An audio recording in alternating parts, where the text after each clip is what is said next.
¿Qué es una fractura? Todos ya sabemos lo que es una fractura, ¿no? Pero el término correcto, el cual ustedes deben de utilizar, es saber que es una solución de la continuidad ósea, ¿no? O pérdida de la continuidad. Solución de continuidad o pérdida de la continuidad ósea. Que no solamente afecta al hueso, sino también al cartílago.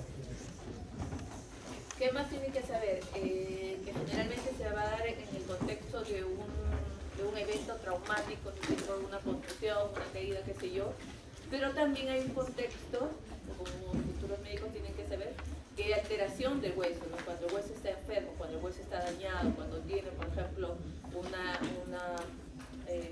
lesión focal, una metástasis, o una enfermedad de Payedo, qué sé yo, que hace que el hueso se debilite, ¿no? Que sea más propenso a que se fracture sin necesidad que haya una fuerza extrema.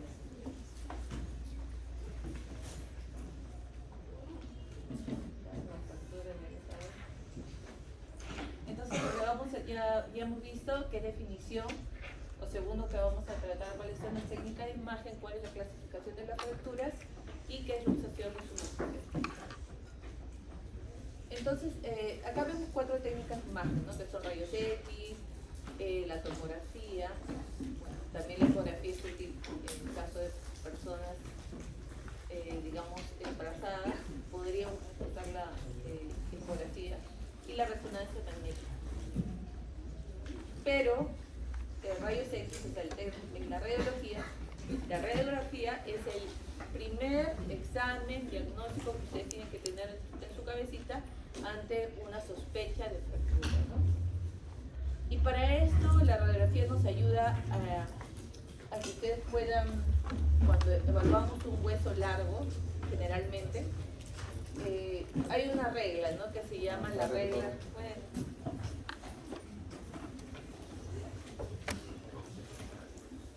hay una regla que se llama la regla de los dos. ¿Cuál es la regla de los dos? Que ante un hueso largo tenemos que tener 2 proyecciones, una frontal y una lateral, salvo excepciones. ¿Qué excepciones? Ajá, que oblicua, ¿no? Por ejemplo, ¿en qué podemos ver oblicua? En las manos, en los pies y también el tobillo también podría ser. Entonces, recordar eso, ¿no? ¿Por qué? Porque a veces pasa, ¿no? Pasa que vienen órdenes, hay algunos hospitales que no quiero mencionar, pero va a pasar que a veces los dejan a los internos solos y dejan el sello. Pasa, ¿no? Pasa. Entonces, ustedes tienen que saber esas cositas, ¿no? A veces piden radiografía de mano, ponen una incidencia, ponen AP. Entonces, obviamente el tecnólogo, el operario sabe eso, ¿no? Pero ustedes como médicos tienen que al menos tener ese conocimiento, ¿no? De las proyecciones. Luego, ¿qué más? Cuando estamos ante una fractura, ¿no? Que está involucrando o que está adyacente a una articulación, por ejemplo, ¿no? Una articulación cercana acá de la rodilla, no olvidar que pedir, no solamente, si ustedes ven la fractura acá, poder pedir los extremos cercanos a la articulación. ¿Por qué? Porque a veces pasa que encuentran la fractura, estamos acá en el fémur, digamos, en el fémur distal. Ah, ya la ven, ya, nada más. Pero ¿qué pasa? Tiene una fractura en la cadera. Entonces no olvidar eso, ¿no? Que en las fracturas que están en articulaciones, pedir las articulaciones tanto cercanas como proximal y distal. Y también en pediatría 2. ¿Por qué? Porque recuerden que los niñitos tienen los núcleos de osificación y el núcleo de osificación es radiolúcido. Ahora vamos a ver las características de la fractura. Entonces para eso ustedes tienen que pedir tanto el miembro derecho como el lado izquierdo, ¿no? Y también, si es que es un examen sucesivo, digamos que no encontraron una fractura en el momento y el paciente persiste con el dolor, ustedes pueden pedir un control. Entonces, a ver acá, a Xiomara, a ver.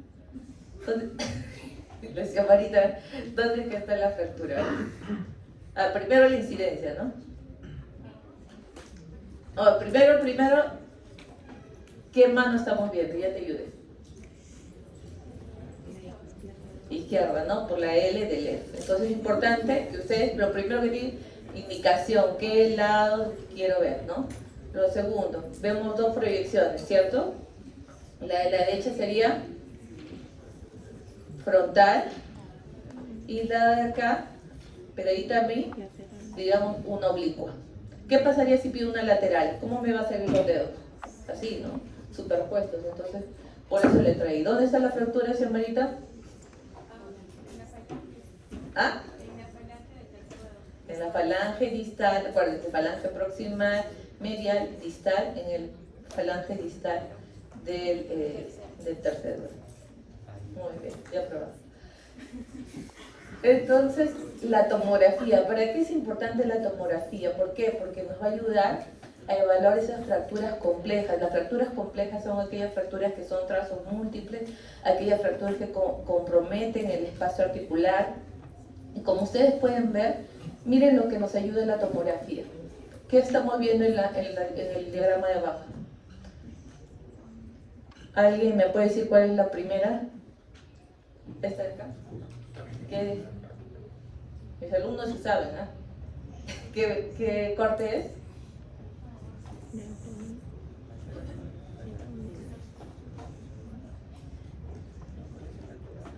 ¿Francesco está? A ver, él sí está. ¿Francesco cuál es? ¿Ah? Ya, este.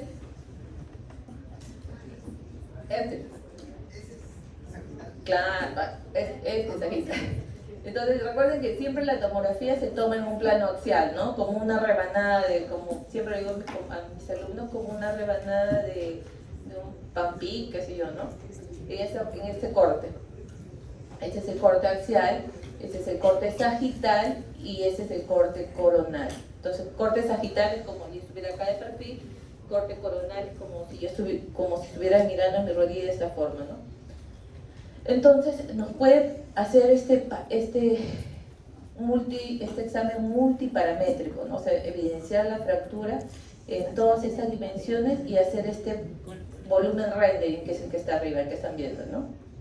Un volumen rendering, miren, de la escápula con su relación con el húmero y su articulación glenohumeral.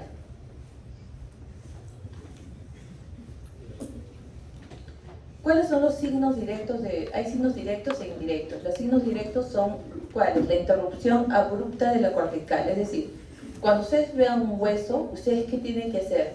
Seguir, miren mi flecha, seguir la cortical de toda la estructura. Seguir toda la cortical.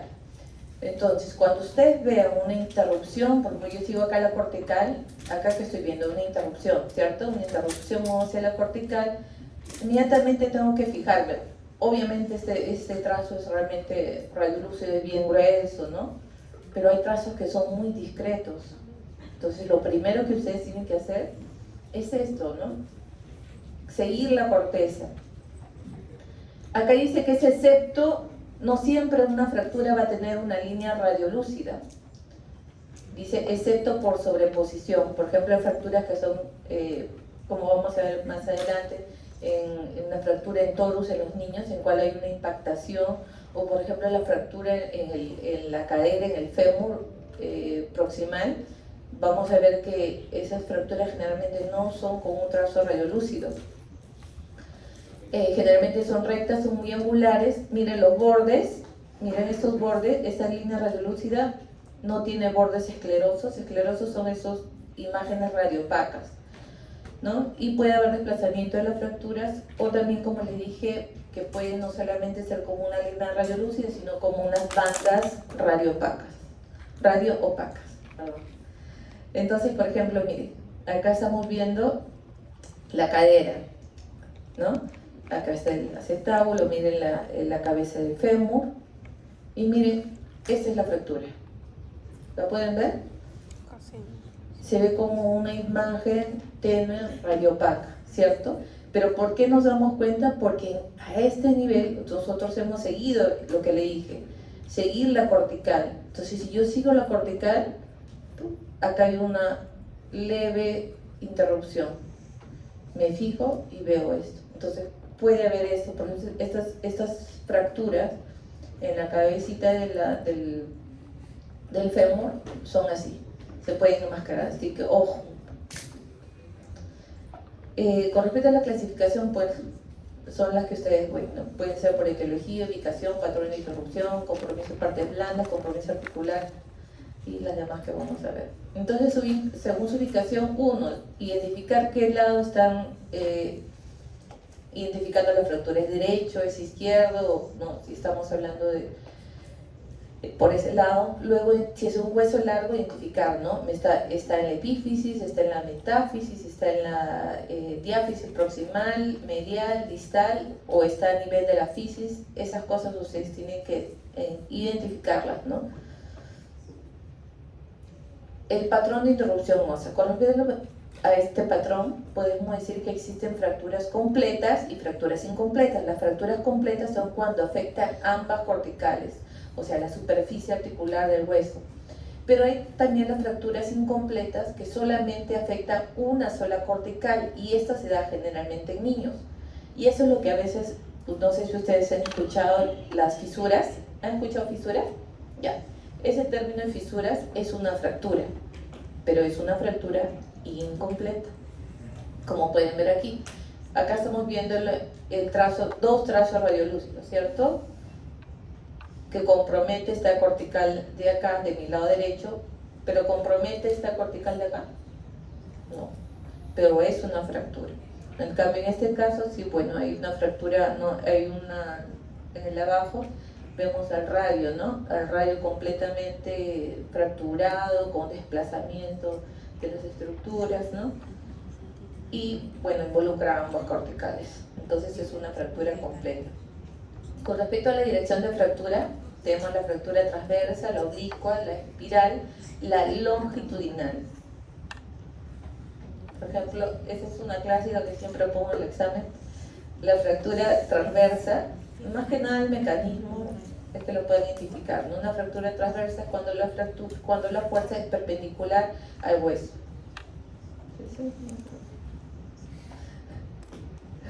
Y esto, por ejemplo, es una fractura oblicua. Miren, acá está el quinto metatarsiano, ¿no? Donde esta área de acá, le damos un zoom y vemos esta fractura, este trazo oblicuo. Miren cómo compromete la cortical, ¿no? Esta es la fractura en espiral, que se da generalmente en fuerzas rotacionales que son muy extremas, ¿no? Y que dan la imagen de S alargada. Ahora, esta es la famosa fracturas incompletas, y quiero que presten atención porque también siempre uno que otro viene en el examen. Y también lo van a ver, bueno, en niños, ¿no? En niños tenemos tres tipos de fracturas. Tenemos la de tallo verde, tenemos la incurvación y tenemos la fractura en torus. La fractura en torus se da por este nombre, ¿no? Porque se asemeja a estas columnas romanas, algo así, ¿no? Como estas columnas, miren, en la parte de la base tienen un ensanchamiento, ¿no? ¿Ven? Este ensanchamiento de acá. Entonces, esto es lo que vemos acá en la fractura de torus. No vamos a ver un trazo radiolúcido, pero vamos a ver un abombamiento. Miren acá cómo se abomba esta cortical, y en este caso, o sea, puede ser de un solo lado o puede ser de ambas, ¿no? En este caso es de ambas. No sé si lo pueden ver mejor. Entonces, estas fracturas generalmente van a ocurrir a nivel de ¿qué? De la metáfisis, ¿ya? De la metáfisis. Suele ocurrir por una impactación, y generalmente son las más frecuentes que se dan en niños, esa fractura en toros. Siempre la van a ver cuando hagan su rotación en internado en pediatría, siempre ven esa fractura en torus, ¿no? Y la fractura en tallo verde es esta, que se asemeja a un tallo, ¿no? Imagínense cuando ustedes quieren romper, no sé, cuando está en la cocina la chica queriendo picar el apio, no sé, y han querido hacer esto, no han podido romperla completamente, algo así, se asemeja a un tallo, ¿no? Si ustedes quieren doblar ese tallo, no se puede, sencillamente se encurva, ¿no? Parcialmente, se angula. Entonces esa fractura es entallo verde, que solamente es una fractura incompleta, compromete una sola cortical y te genera una incurvación, y que generalmente se da en la zona de la metáfisis y diáfisis. Con respecto al número de fragmentos, podemos ver también que existen dos. La conminuta, que son las segmentarias, que es esta acá, y las alas de mariposa. Entonces en esta fractura conminuta son 3 fragmentos, un fragmento, 2 fragmentos y 3 fragmentos, donde el fragmento del medio se llama la fractura segmentaria. Y en este caso la alas mariposa, vemos que el fragmento del medio tiene una disposición en alas, como un triángulo, ¿no? Con una base ancha hacia el externo, con la puntita hacia la parte interna del hueso. Ahora, con respecto a la relación con los fragmentos, podemos ver que estos fragmentos se pueden desplazar, angular, acortar, rotar. Desplazar a anterior, posterior, hacia medial, hacia lateral. Y por convención, eso es un poco, pero si ustedes ahorita lo entienden, pues lo van a llevar para siempre, ¿no?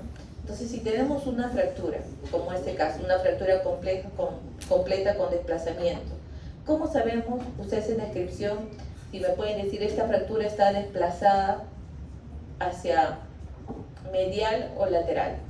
¿Qué me dicen? Ya, recuerden que la parte hacia nuestro centro es la parte medial, ¿no? Y afuera la lateral. Entonces, esta debería ser, acá están las costillitas, esta debería ser medial y esta lateral. Entonces vemos dos fragmentos, ¿no? El fragmento proximal y este fragmento distal. Proximal es todo lo que está cerca al cuerpo. Este sería proximal y este sería distal. ¿El proximal hacia dónde se va? Hacia el lateral.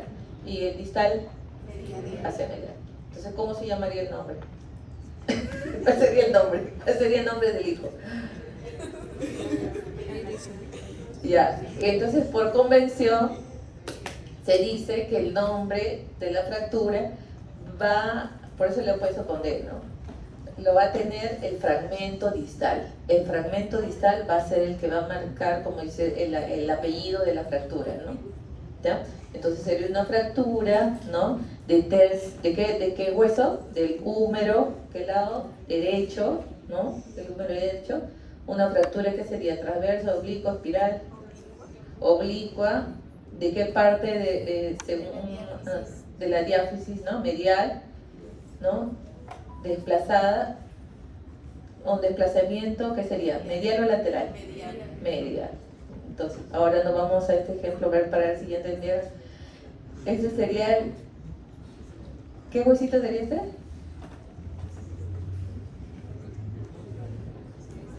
ver. ¿Este? No. La tibia y el peroné. La tibia y el peroné. Esta es la tibia. Entonces la tibia hacia dónde va? Hacia el lado calientito de nosotros, ¿no? Hacia la parte interna, ¿no? Entonces esa sería la parte medial y esta es la parte lateral. Entonces, ¿cómo sería esa fractura? Fractura, ajá. Horizontal. Transversal. Transversal, completa del tercio medio de la diáfisis con desplazamiento lateral. Ya aprendí. Entonces, esta de acá es una fractura por acortamiento o también llamada acabalgamiento, o algunos libros que también lo han encontrado como acabalgamiento. Esos 3 nombres pueden tener, ¿verdad? Y esa es una fractura por distracción de la rótula, donde miren los fragmentos se están separando. Ahora, con respecto al número de fragmentos, tenemos 2, que son el simple, cuando son 2 fragmentos, y conminuta cuando ven... Uy, qué corto, disculpen. Cuando ven más... Sí, se cortó. Cuando se ven más de 2 fragmentos, ya sería conminuta. O sea, normalmente la fractura simple, 2 fragmentos. Más de 2, conminuta. Ahora, este es importante también. El compromiso articular. Cuando se está cercano a una articulación, tienen que, ¿no?, identificar que ese trazo, ¿no?, no comprometa o descartar que comprometa el espacio articular. ¿Qué dicen acá? ¿Está comprometiendo o no el espacio articular? Esta fractura de acá, la de radio, ya, ¿compromete o no el espacio articular? No. Pero acá esta fractura de la apófisis estiloide del cúbito, sí, ¿no?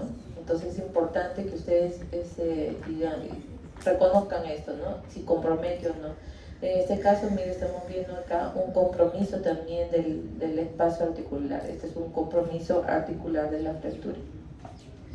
Ahora, con respecto al compromiso de partes blandas, puede ser una fractura cerrada, por ejemplo, en este caso, miren, hay una incurvación, pero no hay un fragmento que se ve por fuera de la piel, ¿no?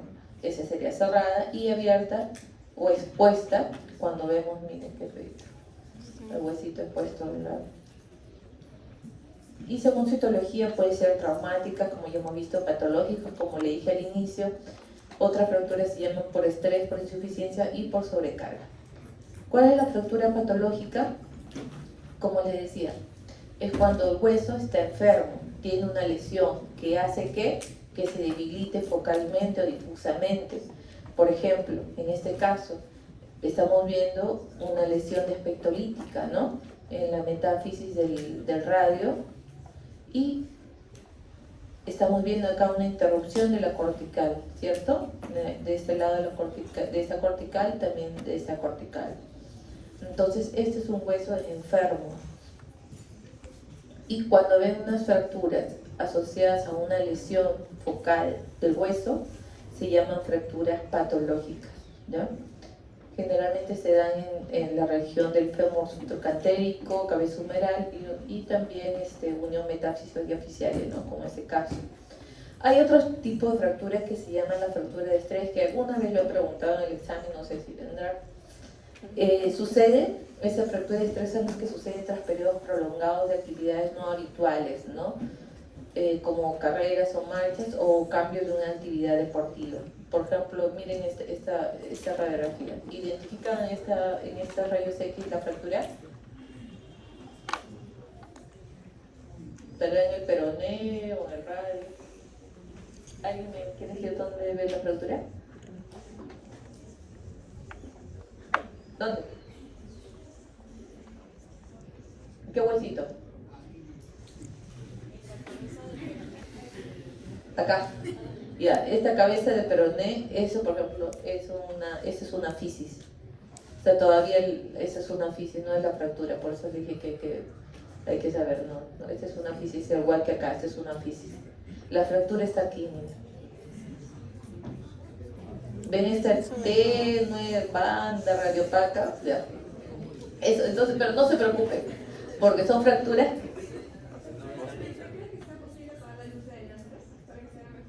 ¿Cómo se paga?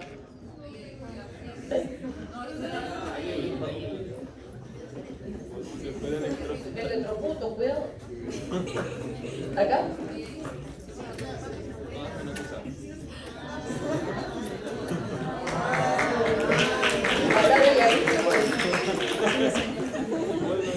No es mi culpa, no es mi culpa. Ah, mi culpa. Me voy a acordar para el examen. Ya, entonces, pero no tienen que preocuparse, ¿no? Porque son fracturas que no se van a ver por rayos X. Pero al hacerle la resonancia magnética, que es la técnica ideal, vamos a ver el trazo, miren el trazo hipointenso, asociado a un edema, un incremento de la señal y alrededor del trazo, es por el edema generado, ¿no? Por la fractura.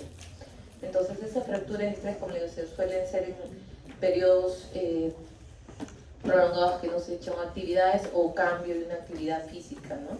Generalmente se dan en los huesos largos, en las extremidades, y la rayos X tiene una sensibilidad de 15 a 35% y la resonancia una sensibilidad de 100%. Ahora, ya para terminar, solamente hablar de luxación y subluxación. ¿Qué es la luxación? Es la pérdida de la congruencia articular, ¿no? Donde las caras articulares pierden su contacto A diferencia de subluxación, que es una dislocación menor de la articulación en la que aún persiste algún grado de contacto articular. Sabiendo eso, ¿qué será esto? A ver, Gianfranco. ¿No está Gianfranco? Jorge. A ver, Gianfranco. ¿Pero qué Gianfranco, doctora? Ya, uno por el derecho y uno por acá.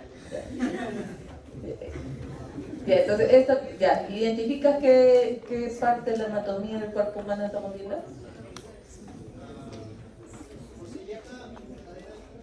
Ya, la cadera, ¿no? Ajá. Entonces, este es el acetábulo. ¿Y este qué vendría a ser? Lo que es.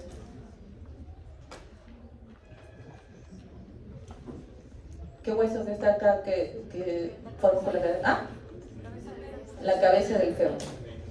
Entonces, ¿qué sería esto? ¿Una luxación o una subluxación? ¿Ah? Todos, a la 1, a la 2 y a la 3. Ah, uy, no estoy segura. ¿Qué he dicho? Luxación es cuando hay una pérdida, dislocación completa en la articulación. Las caras articulares dejan de estar en contacto, pierden el contacto, como cuando terminas completamente, ya sabes con quién, completamente, entonces se luxa, ¿no? Miren, entonces acá en rojito estamos viendo el acetábulo y la cabeza, que están fuera de contacto, ¿cierto? Eso sería ahora sí, una luxación. En cambio aquí, ¿qué ha pasado? ¿Aquí qué sería? También o subluxación. Acá la cabecita se ve hasta acá, mira. Y el acetábulo está acá. ¿No?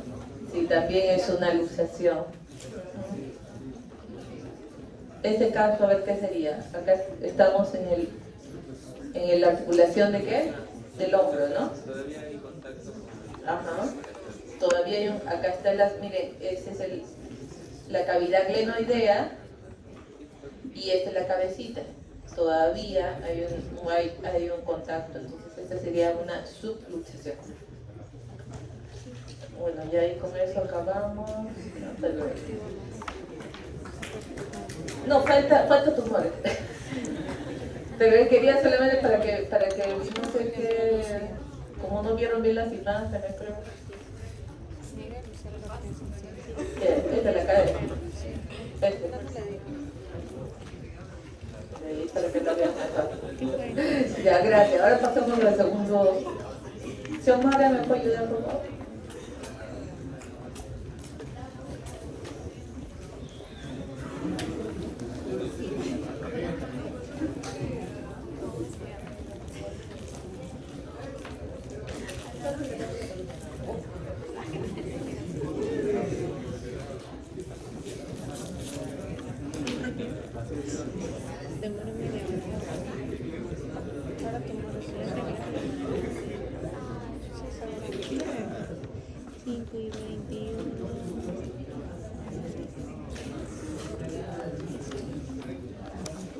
Bueno, no me había presentado, yo soy la doctora Romero Zúñiga.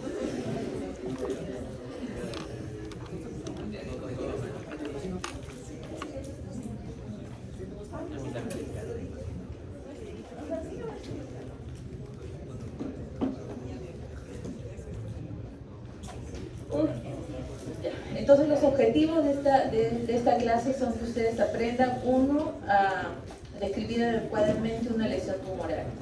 Entender qué conceptos. ¿Recuerdan cuando hablamos de patrón alveolar, de patrón atelectásico? Vimos conceptos, ¿cierto? Vimos conceptos. ¿Qué un concepto que se acuerdan? A ver. Patrón alveolar, a ver. Un concepto de patrón alveolar. De mi grupo saben, ¿eh? A ver, Besones. Dime tres conceptos de patrón alveolar. Ajá, ya, a ver. ¿De líquido nada más?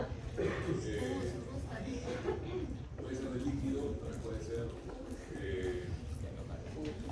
Pues es el reemplazo del aire, los alveolos, ya sea de líquido, de células, de sangre, ¿no? Ya, ese es un concepto. El segundo.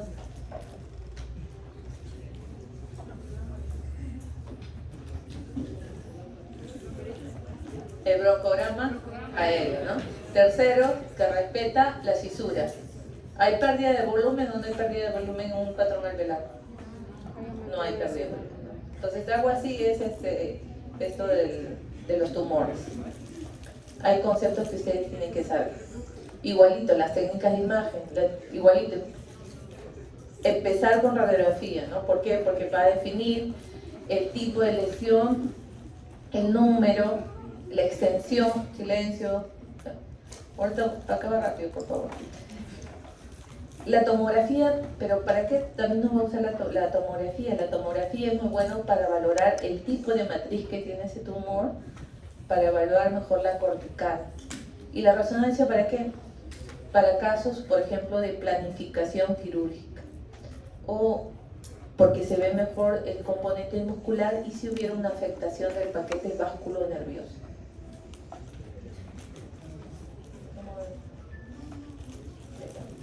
Entonces, hay dos grandes grupos, los agresivos y no agresivos. Ojo, no estoy diciendo los benignos y malignos, solamente estoy diciendo dos grandes grupos, agresivos y no agresivos. Pero sí dentro de los agresivos están la mayoría que son malignos y en esos están los primarios. Y también las metástasis como secundarios. Y los no agresivos generalmente son benignos, pero ojo, también hay sus excepciones, ¿no? Por ejemplo, en este caso, ¿qué estamos viendo? Estamos viendo un fémur, miren, acá está el fémur y acá está la tibia. Entonces, en este caso estamos viendo un tumor agresivo. Los tumores agresivos generalmente van a ser aquellos tumores que van a crecer tan rápido que no va a dar tiempo al hueso a que los pueda en cierta forma encapsular encapsular. Entonces, ¿qué pasa? Crecen de una forma tan rápida que hacen que sus bordes no los podamos definir, ¿no? Y crean una gran reacción excesiva perióstica, ¿no? En este caso, de rayos de sol, ¿no? En el hueso afectado, ¿no? En cambio, un no agresivo o un benigno generalmente son tumores en su mayoría benignos, que sí van a permitirme, o sea, pueden ver los bordes, ¿cierto? Podemos ver estos bordes que son radiopacos, o mejor dicho, esclerosos. ¿Por qué? Porque ha permitido que en cierta forma el hueso sano poder englobar ese tumor, ¿no? Y no hay compromiso de partes blandas. Esa es una gran diferencia. Ahora, con respecto a este cuadro de clasificación de los tumores óseos benignos, malignos, miren, vemos acá que los jóvenes generalmente vamos a encontrar a los quistes óseos.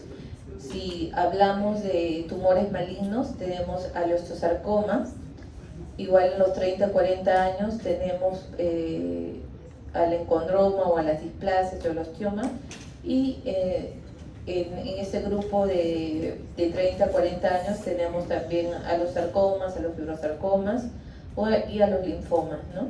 Y ya en ese grupo de mayorcitos, más de 40 años, están la metástasis con mieloma o el condrosarcoma. Esa es la semiología que les decía.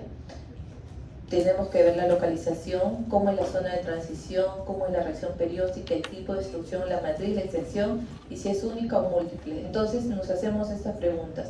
¿En dónde está la lesión? ¿En qué hueso y qué región? ¿Qué hace la lesión del hueso? ¿Cómo responde el hueso a la lesión?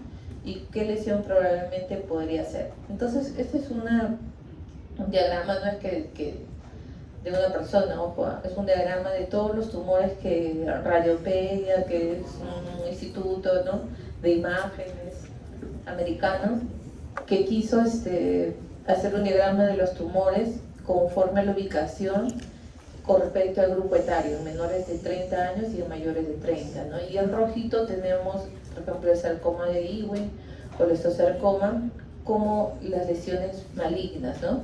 Y en amarillo miren las infecciones, y el resto además como tumores benignos, ¿no? De igual forma, miren, por ejemplo, acá en el sarcoma de Ewing, que tiene, aunque no lo he tocado en esta clase, tiene una afectación diafisiaria, los condroblastomas que tienen más una ubicación epifisiaria, ¿no? Los quistes óseos, que ahorita eso sí lo vamos a tratar, que tienen una preferencia en la ubicación metafisiaria.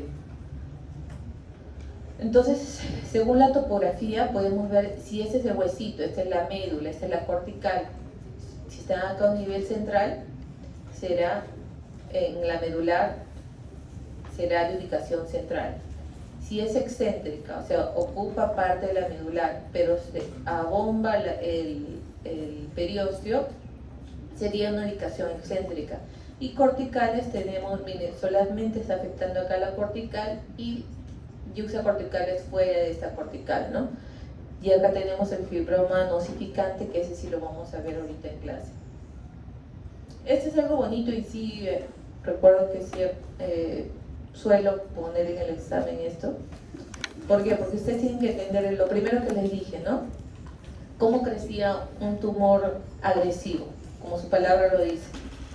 ¿Cómo crece? Crece rápido, ¿no? Crece rápido. Entonces, esto de acá, estos cuadritos que están viendo, son las trabéculas, ¿ya? Esta parte, digamos, esta parte delgadita que ven acá es el periósteo. Por debajo de ella está el endiostio. Entonces, estos tumores que son agresivos, como le dije, tienen un crecimiento hacia vertical y hacia horizontal, ¿no? Si se extienden hacia el lado vertical, comienzan a afectar las trabéculas, y si afectan y si es horizontal, pues afectan al periósteo y el endiostio, ¿no? Pero ¿qué pasa? Ese es el concepto que se llama zona de transición, y a veces es un poquito confuso, ¿no?, entenderlo, pero se dice que existen dos zonas de transición, una amplia y una estrecha. Amplia es cuando nosotros no podemos definir dónde empieza el hueso sano y dónde está el hueso, dónde está la lesión, dónde está la enfermedad, dónde está el tumor. Eso se llama zona de transición amplia. Y zona de transición estrecha, nosotros, por ejemplo, en este caso, miren, el tumor de crecimiento lento o no agresivo ha sido encapsulado en cierta forma por el hueso trabecular, ha expandido un poco la medular, pero está encapsulado. Y nosotros, ahí sí yo puedo decir, por ejemplo, acá no, acá el hueso está sano, en esta zona, y acá está enfermo. Entonces, eso se trata. Zona estrecha cuando yo defino dónde empieza el hueso sano y dónde está el hueso enfermo. Y zona de transición amplia es cuando no sé dónde empieza y dónde acaba. Es como este diagrama, ¿no? Por ejemplo, este es un quiste. Miren, una lesión de aspecto lítica, vemos sus bordecitos, ven los bordecitos esclerosos, ven los bordes esclerosos o radiopacos, y yo puedo con este lápiz dibujar y saber que acá está enfermo y acá está sano. Entonces, esa es una zona de transición estrecha. En cambio acá, ¿puedo definir dónde está el hueso sano y dónde empieza el hueso enfermo? No, porque lo veo acá, lo veo acá, lo veo acá. Entonces, esa es una zona de transición ancha o amplia. Entonces, la zona de transición es el límite entre la lesión y el hueso sano normal. Otra cosa es la reacción perióstica. La reacción perióstica es aquello que, cómo el hueso reacciona ante la noxa, ¿no? Y esta reacción perióstica va desde menos agresivo hasta más agresivo. Es decir, los tumores más agresivos me van a dar ese tipo de reacción perióstica, que son las discontinuas, y las menos agresivas son las que me van a dar reacción perióstica continua. Y en estos dos grupos tengo la reacción perióstica sólida, como ven acá. Miren, esta es la reacción perióstica sólida y la laminar, ¿no? En capas. Y en las no más agresivas, pues tengo en arcos, en rayo de sol y el triángulo de Kortmann. Y eso más o menos tiene que ver con el mismo concepto que estábamos viendo antes de la zona de transición, ¿no? Yo les decía que cuando era un tumor agresivo, cuando era un tumor de crecimiento lento, el hueso en cierta forma englobaba, ¿no? De la misma forma, en la reacción perióstica, el hueso ante la anoxia trata de formar otro hueso, y eso es lo que, o sea, trata de formar hueso, y esto es lo que vemos, ¿no? Entonces, como es lento, puede formar esto sólido, una reacción perióstica sólida, ¿no? O estas laminitas, porque es lento el crecimiento. Pero cuando es agresivo es un crecimiento rápido, entonces está formando y ya comienzan a atacarlo, y por eso es que se hace todo este diagrama que pueden ver acá, ¿no? Como lo pueden ver aquí, miren, por ejemplo, el clásico, ¿no? Los osteosarcomas, en rayos de sol, o también este triángulo, miren este triángulo de Kortmann, ¿no? Cambio acá una reacción continua unilamelar, ¿ven? Una sola acá. Y acá las laminares, ¿no? O en cebolla. Con respecto al tipo de destrucción también, si lo he venido alguna vez, si lo he tomado en el examen, es lo mismo, el patrón geográfico es tipo de destrucción, o sea, las lesiones líticas pueden tener estos tres patrones. Patrón geográfico, acuérdense como la geografía, ¿no? Como algo que ustedes pueden dibujar, ¿no? Es una lesión de bordes definidos, generalmente siempre son benignos, con bordes escleróticas generalmente. Los bordes escleróticos es esto de acá que le he marcado, eso que se ve radiopaco, ¿no? Pero en hueso no se dice radiopaco, sino se dice generalmente escleroso, ¿ya? Y el apolillado es esto que ustedes pueden ver acá, que son múltiples imágenes líticas mal definidas, ¿no? Que indican una lesión agresiva. Y la lesión permeativa, que también son múltiples, así como lo pueden ver, incontables, minúsculas, generalmente menor de 1 milímetro, y las permeativas demuestran una mayor agresividad. Ahora, con respecto a la matriz, la célula mesenquimal va a formar células dentro de la lesión, y las pueden ser de un estirpe condroide cuando forman cartílago, osteoide cuando va a formar hueso, o fibroso, ¿no? Y en este caso de condroide me va a dar estos signos, ¿no? Como son calcificaciones dentro de una lesión, como en forma de coma o forma de C, que le llaman en anillos o arcos. La lesión osteoide de los formadores de hueso generalmente va a haber un aumento de la densidad del hueso, generalmente homogéneo, o también puede haber un compromiso en partes blandas, ¿no? Y el fibroso, generalmente tumores fibrosos, ¿no? Tumores fibrosos. Refiere a un aspecto difuso difuminado en vidrio deslustrado. Ahora sí vamos a ver unas cuantas patologías, ¿ya? La primera que siempre van a ver es esta, es el quiste óseo, ¿no? El quiste óseo unicameral, que son benignos, tienen una predilección por las metáfisis, miren, por las metáfisis, generalmente son radiolúcidos, pueden o no tener esos bordes, en este caso no le veo el borde esclerótico, pueden ser, generalmente son intramedulares, centrales, ¿no? Habíamos visto la ubicación, ¿se acuerdan cuando vimos? Un signo patognomónico del quiste es el fragmento óseo caído, o sea, ese tumor tiene un contenido en su interior seroso, hemático. Entonces, cuando hay una fractura, ¿qué pasa? Puede haber una caída de la pared de una parte del quiste, de ese quiste, y ven esta imagen de acá. Ven esa imagen radiopaca, este es el signo del fragmento caído. También lo ven aquí, el signo del fragmento caído. Ahora, el tumor osteoide es un tumor también benigno osteoblástico, que generalmente afecta a menores de 25 años y tiene una característica, ¿no? los centrales que ustedes reconozcan esto, ¿no? Que tiene un nido lucente usualmente menor de 2 centímetros y tiene una característica que generalmente se presenta un dolor nocturno que pasa con los ANs, ¿no? Y también tiene una predilección por el fémur, generalmente el cuello. ¿Cómo son? Van a ser de ubicación cortical, miren, la cortical va a tener un nido central, ese nido central con esclerosis circundante, este nido que están viendo, este de acá es el nido, ¿ven? ¿Lo ven? Esto que se ve un poco radiolúcido, ¿no?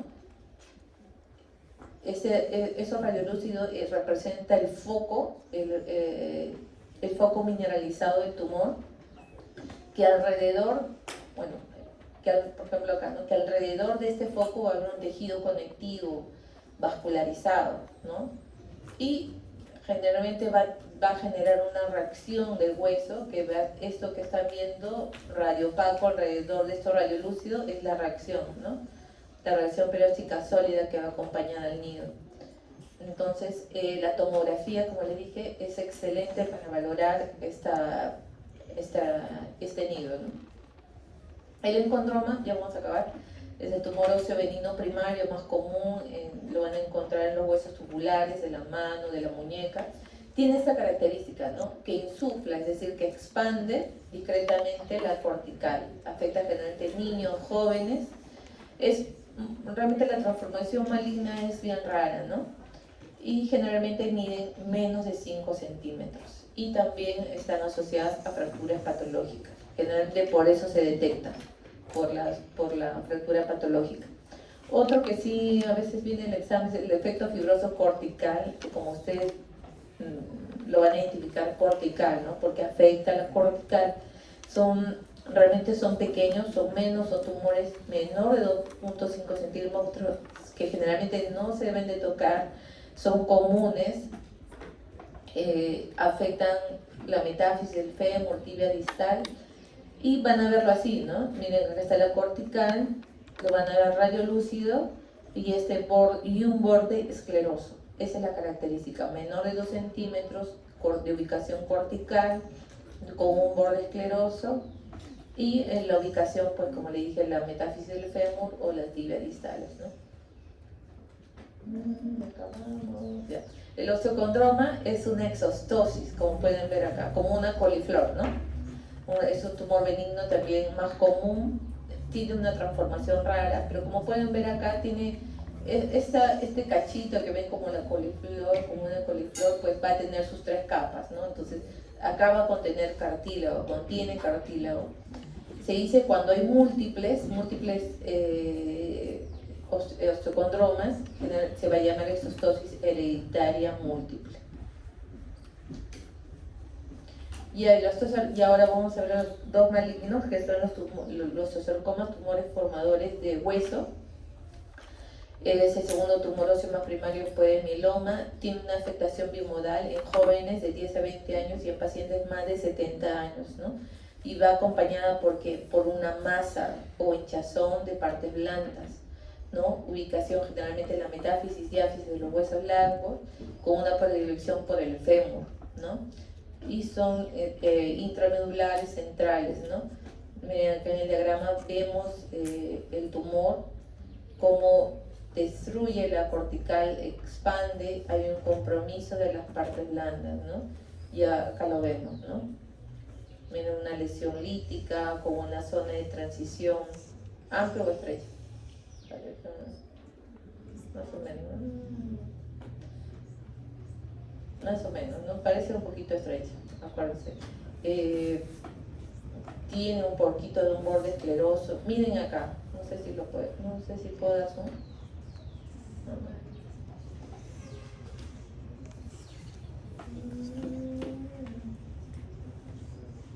Me cuenta dónde yo creo que...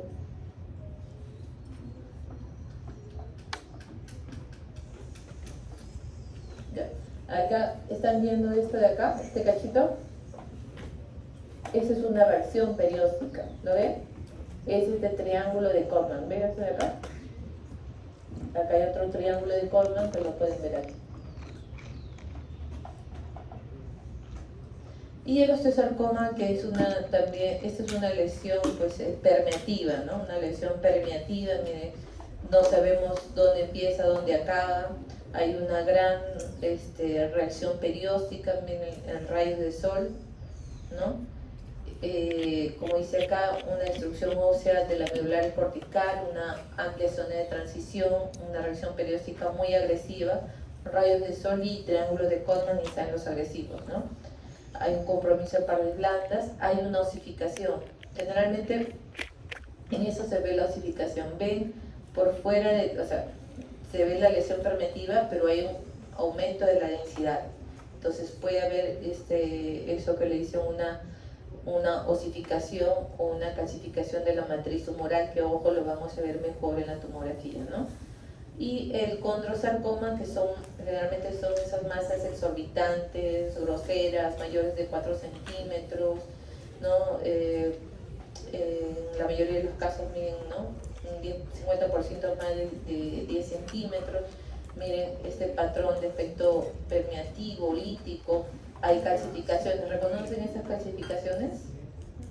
Esta matriz, condroides, recuerden que hablamos en arcos y anillos. Y puede ser tanto polillado o permeativo, ¿no?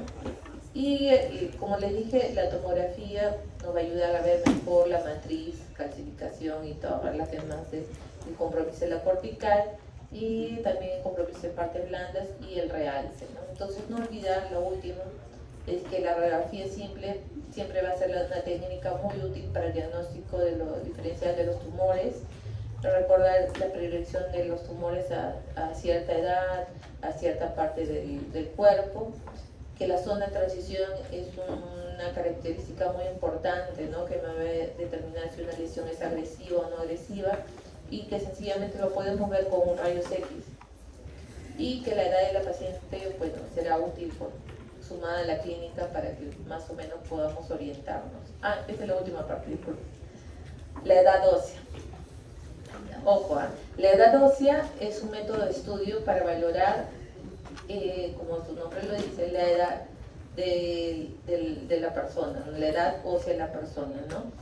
Entonces, para esto vamos a pedir radiografías de la mano y la muñeca, pero de que sea la mano no dominante, ¿ya? O sea, si es diestro, le pedimos la izquierda. Es útil para el diagnóstico de niños con trastorno de crecimiento, endocrino, o sea, los pequeñitos que no crecen, y puede proporcionar una predicción en la estatura final, ¿no? En los pacientes de estatura baja. También sirve para monitoreo en los pacientes que le dan hormonas. Para esto hay métodos de estudio, ¿no? Generalmente lo que me va a dar la edad ósea va a ser la apariencia de los huesos de la mano, ya sea del carpo, del metacarpo, de la falange, del radio, de los cúbitos. Y para esto hay dos atlas principales. Uno es el atlas de Greblish y Pyle. Este atlas fue hecho no por radiólogos, sino por, se me fue el nombre, esas personas que estudian los fósiles, qué sé yo, ¿cómo se llama? Sí, antropólogos, no fue hecho por radiólogos, fue por ellos, ¿no? En el cual solamente este atlas es sencillo, me gusta, porque solamente presenta una imagen estandarizada para un rango de edad y género. Por ejemplo, ¿no? Digamos un año, ahí está. Y el otro, ahorita le explico, y el método de Turner o Waiter-House indica la puntuación, o sea, a cada huesito, de acuerdo a la forma, le van a dar un punto, ¿no? Al cambio, la estandarizada más por edad y por género, por ejemplo, de 1 a 2, femenino, digamos, ¿no? De un año y medio, femenino, de año y medio a 2 años y medio, femenino, algo así, tiene un rango de edad y por sexo. En cambio, el otro método me va a indicar cada puntito, cada huesito, cada forma de un huesito va a tener un punto. Y así van a hacer una suma y eso me da una estimación de la edad. Por ejemplo, miren, acá dice niña de 9 años, dice, de edad cronológica, ¿no? Con hipotiroidismo, pero presenta un retraso. ¿no? De crecimiento, ¿no? Y le hace un estudio de edad ósea y le sale de 5, tiene 9 años y por edad ósea le sale una edad de 5 años con 9 meses. Y esa es la plaquita, por ejemplo, miren, esa es la plaquita de la... a ver, déjame acordar. Esta es la plaquita, esto de acá que estamos viendo, así viene el atlas, ¿ya? El atlas viene así, ustedes lo ven, femenino, masculino, entonces buscan femenino. Entonces, esta es la mano de la niña, ¿no? 9 años. Entonces, comienzan a partir de los 9 años. Entonces, piden el atlas, y yo comienzo a partir de los 9 años. Me fijo la mano de la niñita, ¿no? Que voy a evaluar. Entonces, lo miro y comienzo a evaluar. No es correcto. Y eso es lo que yo les traía acá. Por ejemplo, esta es la manito para una niña de 9 años. Y esta es la manito de 5 años. Y esta es la mano de la niña. Miren, mano no dominante, mano izquierda. Si ustedes comparan, por ejemplo aquí, a los 9 años, ¿cómo se ve ver la fisis del radio y del cúbito? ¿Cómo lo ven? ¿Completa? ¿No? Se extiende en toda la extensión del radio y del cúbito. Yo me voy acá a la manito verdadera, a la manito de la paciente. ¿Cómo veo esta fisis? ¿Será igual que esta? No, es más pequeña. Entonces he ido bajando, el médico radiólogo va bajando de los 9 años, 8 años, hasta que de pronto llegó acá, a los 5 años con 9 meses. Y sí, ¿no? Acá, por ejemplo, si yo voy a esta fisis, si se acerca acá, este cúbito, sí, esta fisis faltaría, obviamente, no es exacta. Pero si voy a todos los huesitos acá del carpo, ¿no? Cafoide, semilunar, piramidal, miren, se acerca, ¿no? Esto, el cafoide, semilunar, se acerca a esto. No, en cambio, a estos huesos del carpo de 9 años, están lejos de esto. Entonces, eso es más o menos la idea, cómo se saca por este método de Greulich la edad ósea.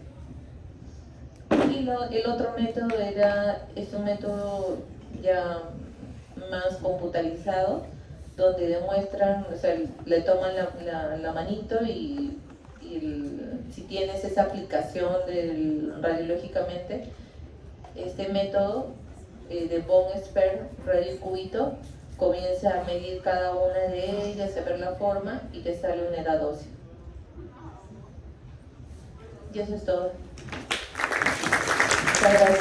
Gracias por la atención.